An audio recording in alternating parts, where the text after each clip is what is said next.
नमस्कार, आप देख रहे हैं केडी न्यूज। केडी न्यूज में आपका स्वागत है।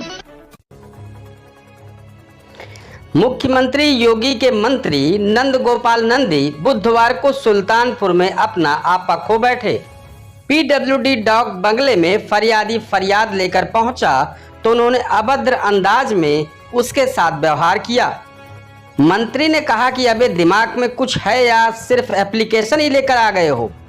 बता दें कि वो प्रधानमंत्री नरेंद्र मोदी के 20 वर्ष राजनीतिक जीवन पूरा होने पर आयोजित कार्यक्रम में बतौर मुख्य अतिथि पहुंचे थे। शहर के पीडब्ल्यूडी गेस्ट हाउस में कैबिनेट मंत्री नंद गोपाल नंदी पहुंचे तो पार्टी जिला अध्यक्ष आर.ए. वर्मा ने पार्टी पदाधिकारियों व कार्यकर्ताओं के साथ उनका स्वागत अभिनंदन किया। यहीं पर कुछ फरियादी उनके पास अपनी पीड़ा लेकर पहुंचे। प्रशासन तक अपनी बात नहीं पहुंचा पाने से हैरान परेशान फरियादी से कैबिनेट मंत्री बेहद अभद्र अंदाज में मिले। उनके इस अंदाज पर भारतीय जनता पार्टी के पदाधिकारी और कार्यकर्ता भी असहज दिखाई दिए। इसके बाद कैबिनेट मंत्री पंडित रामनरेश त्रिपाठी सभागार पहुंचे।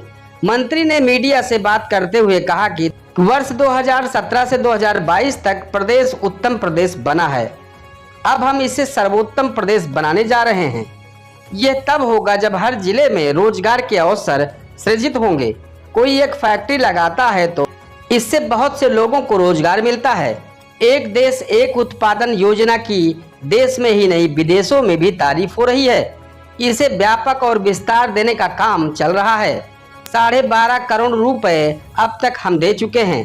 सभागार में आयोजित कार्यक्रम में वरिष्ठ समाज सेवी सरदार बलदेव सिंह, आलोक आर्य, पूजा कसौधन से उनका स्वागत अभिनंदन किया। संजय त्रिलोकचंदी, विजय सिंह रघुवंशी समेत अन्य लोगों ने मुलाकात की। इस दौरान उन्होंने मोदी सरकार की शानदार उपलब्धियों पर प्रकाश डाला। देश ही नहीं पूरी दुनिया को भारत की चमक और धमक का एहसास हुआ है। 2014 से पहले अगर आप बात करेंगे इतनी आतंकी घटनाएं हुआ करती थी। आज आतंकी भागे हुए हैं, डरे हुए हैं। अब वो भारत नहीं है जो गिड़गिड़ाता था या सोचता था कि हमें कोई बुलाए, हमें कोई पूछे। आज पूरी दुनिया अपनी समस्या के समाधान के लिए चाहती है कि भारत हमारे साथ खड़ा हो। आधा साल मुख्यमंत्री रहते हुए जो एक एग्जाम्पल सेट किया, जो उन्होंने करके दिखाया कि आज पूरे देश में नहीं पूरी दुनिया में गुजरात मॉडल की चर्चा होती है। और गुजरात मॉडल, गुजरात में जो माननीय प्रधानमंत्री जी ने उस वक्त मुख्यमंत्री रहते हुए काम किया, उसका ही नतीजा है कि 2014 में पूरे देश ने झूम करके वोट दिया और एक मजबूत हाथों में इस देश की बागडोर दी। 2014 से 2017 तक जब प्रधानमंत्री जी ने काम किया तो इस प्रदेश की जनता ने भी जाति, धर्म और मजहब के दलदल दंगों से अलग हटकर भ्रष्टाचार से डूबे उत्तर प्रदेश को निकालने के लिए 2017 में आदरणीय प्रधानमंत्री जी पर भरोसा करते हुए भारतीय जनता पार्टी की सरकार है। हम सबका परम सौभाग्य है कि देश की बागडोर एक परम तपस्वी आदरणीय नरेंद्र मोदी जी के हाथों में है, तो प्रदेश की बागडोर एक कर्मयोगी मुख्यमंत्री योगी आदित्यनाथ जी के हाथों में। प्रदेश के अंतिम गाँव तक विकास की रोशनी पहुँचे, प्रदेश के अंतिम व्यक्ति तक सरकार की योजनाओं का लाभ पहुँचे। आज डबल इंजन की सरकार से ये सब कुछ, सबका साथ, सबका विकास, सबका विश्वास, सबका प्रयास सिर्फ नहीं है नारा, ये है उद्देश्य हमारा धरातल पर दिखाई देगा। हिंदू महासभा खड़े हैं रवीन जी जो है, और ये रमेश जी ट्रांसपोर्ट नगर पे सभी यहाँ हमारे भाई उद्योगपति अभी हमसे अंदर बात की है। मैंने कहा ना कि 2017 से 2022 में उत्तर प्रदेश को हमने उत्तम प्रदेश बनाया। अब सर्वोत्तम प्रदेश बनाने की ओर है। ये सर्वोत्तम प्रदेश तभी बनेगा जब हर जिले में रोजगार के नए अवसर सृजित होंगे। कोई भी व्यक्ति अगर एक फैक्ट्री लगाता है, इंडस्ट्री लगाता है, तो निश्चित रूप से वो बहुत सारे लोगों को रोजगार देता है। तो हम बिना इन सब के, बिना एक एक जिले को, वन डिस्ट्रिक्ट वन प्रोडक्ट, आज हमारी जो स्कीम है पूरे देश ने इसको अडॉप्ट किया, पूरी दुनिया में चर्चा का विषय है। तो निश्चित रूप से यहाँ पर वन डिस्ट्रिक्ट वन प्रोडक्ट में जो प्रोडक्ट है, उसके अलावा भी जो फैक्ट्री और इंडस्ट्री की संभावनाएं हैं, उसको हम सहूलियत देने का काम, उसको हम प्रोत्साहित करने का काम अभी देखिए, जिस दिन से 2018 से 2022 तक 1250 करोड़ रुपए हम लोगों ने प्रोत्साहन राशि दी। अभी हमने 50 करोड़ रुपए हफ्ते 10 दिन पहले जिन्होंने हमारे यहाँ इंडस्ट्री लगाई थी उनके साथ हमारे कमिटमेंट थे। तो वरुण बिवरेज को हमने 10.5 करोड़ रुपए, श्री सीमेंट, बागुर सीमेंट को 35 करोड़ रुपए, बसवाड़ा पेपर मिल को 1.5 करोड़ रुपए। तो जो भी हमारी स्कीम में जो हमने प्रोत्साहित करने के लिए स्कीम जारी करी है, उसके अंतर्गत जो भी लगाता है उसको प्रोत्साहन राशि मिल रही है।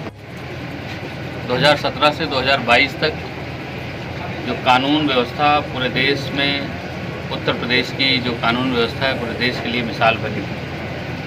हम कह सकते हैं कि उत्तर प्रदेश को हम 2017 से 2022 तक उत्तम प्रदेश बनाए हैं, अब सर्वोत्तम प्रदेश बनाने की ओर अग्रसर है। आदरणीय प्रधानमंत्री जी के मार्गदर्शन में, माननीय मुख्यमंत्री जी के नेतृत्व में उत्तर प्रदेश $1 ट्रिलियन की इकोनॉमी बने, इसके लिए लगातार हम और पूरे उत्तर प्रदेश सरकार, हमारा विभाग काम कर रहा है। कल रात में भी माननीय मुख्यमंत्री जी ने सारे जो अथॉरिटीज़ हैं, सारी अथॉरिटी के साथ बैठक की और बैठक करके सबको लैंड बैंक बढ़ाने के लिए कहा और सभी विभागों को ये कहा कि हम सरलता से, कितनी सहजता से, अब वो दिन नहीं रहा कि किसी को स्कूटर बुक कराया 500 रुपये देकर, जब नंबर आता था 2 साल 4 साल के बाद, तो बड़े लोग या रिश्ते नाते डाले 10,000 दे देते थे ब्लैक कि भैया हमें मोटरसाइकिल दे दो या स्कूटर दे दो। आज तो कार और मर्सरीज भी लेना है और एक बार चले जाओ, गलती से नाम भी लिखा के आ जाओ तो 10 बार फ़ोन आता है कि भाई ले लो, ये भी स्कीम दे रहे, ये भी छूट दे रहे हैं। इसी तरह से हमने अपने अधिकारियों को, जिस दिन से हमने कारोबार संभाला है, अपने अधिकारियों से कहा है किसी भी इंडस्ट्री लगाने वाले को अगर वो हमारे यहाँ क्वेरी करता है तो हम आगे बढ़ कर के उसको ज़मीन भी दिखाएंगे, उसके प्लाट की बाउंड्री भी कराएंगे और उसको सारी सुख सुविधाएं, लाइसेंस दिलाते हुए उसके प्रोजेक्ट को लगवाएंगे। ये हमारी जिम्मेदारी। छोटे जिलों में वहीं आज ही सुल्तानपुर जिले में एक दिवसीय जनपदीय भ्रमण पर पहुंचे सूबे के जल शक्ति विभाग के राज्य मंत्री रामकेश निषाद ने पत्रकारों से बातचीत में बताया कि जल्द ही हर घर नल से सुलभ हो जाएगा। जल जीवन मिशन एवं सड़क की परियोजनाओं का जो भी लक्ष्य है वो समयबद्ध तरीके से पूर्ण हो जाएगा। इसके लिए जिले के आला अधिकारियों के साथ बैठक में कार्यों की प्रगति एवं गुणवत्ता की समीक्षा की गई। बताते चले कि सूबे के जल शक्ति विभाग के राज्य मंत्री रामकेश निषाद एक दिवसीय जनपदीय भ्रमण पर पहुंचे। PWD गेस्ट हाउस पर गार्ड ऑफ ऑनर की सलामी दी गई। गेस्ट हाउस में जनप्रतिनिधियों एवं भाजपा पदाधिकारियों, कार्यकर्ताओं ने स्वागत किया। तदुपरांत कलेक्ट्रेट में जिले के आलाधिकारियों के साथ समीक्षा बैठक की। विकास कार्यों को लेकर समीक्षा बैठक की गई, किस तरीके की क्या?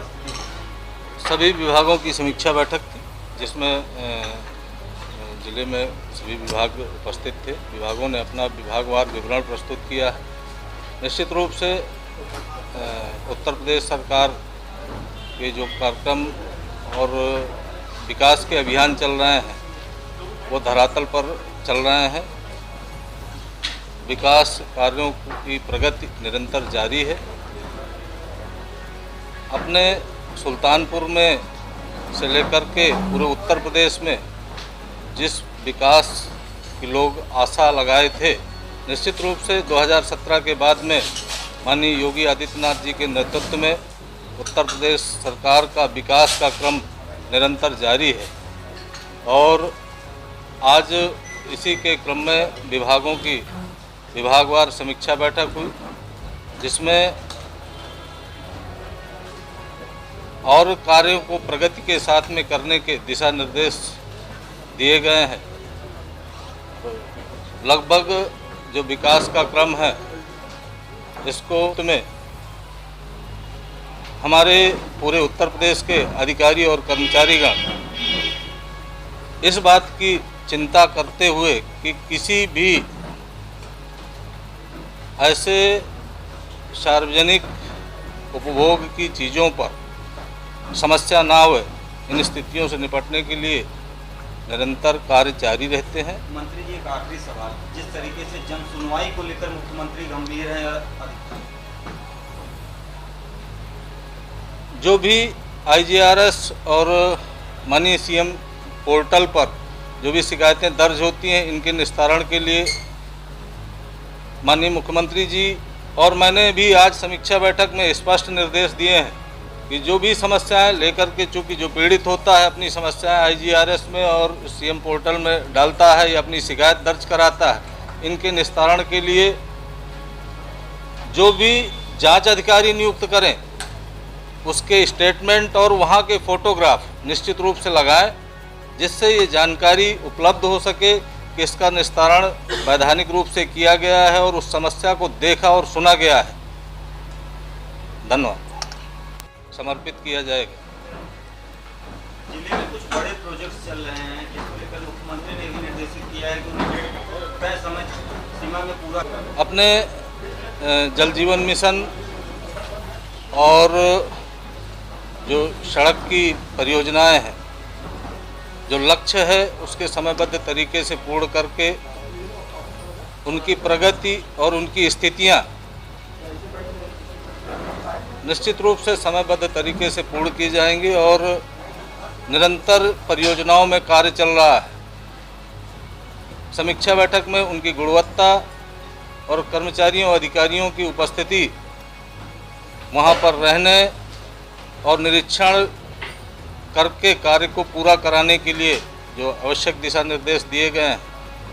अपने जल जीवन मिशन के अंतर्गत जो फेज 3 में कार्य चल रहे हैं, हर घर नल से जल की परियोजना को समयबद्ध तरीके से पूर्ण करा लिया जाएगा और जो भी सड़क की अन्य परियोजनाएं हैं इनको भी समयबद्ध तरीके से पूर्ण कराया जाएगा। जो मूलभूत आवश्यकताएं हैं, बिजली, पानी, सड़क, इस पर समीक्षा बैठक में जो भी कहीं ऐसे बिजली में, विद्युत में फॉल्ट आते हैं, अव्यवस्थाएं होती हैं, उनको समयबद्ध तरीके से दुरुस्त करा लेने के लिए और विद्युत आपूर्ति ग्रामीण हो या शहरी क्षेत्र हो, जो भी रोस्टर बना है उसके तहत पूर्ण रूप से दी जाए, ऐसे दिशा निर्देश विद्युत विभाग के अधिकारियों को दिए गए हैं। निश्चित रूप से कभी कभार आंधी पानी की वजह से कहीं कुछ डिफ़ॉल्ट हो जाते होंगे, लेकिन अधिकारी कर्मचारी समयबद्ध तरीके से पूर्ण करा करके उन विद्युत आपूर्ति को और जलापूर्ति को भी निर्विघ्न रूप से सप्लाई दे करके जनता को के बीच में सेवा करने का कार्य करते हैं। इस तरह की सनसनीखेज खबरों के लिए KD News UP YouTube channel को सब्सक्राइब करें।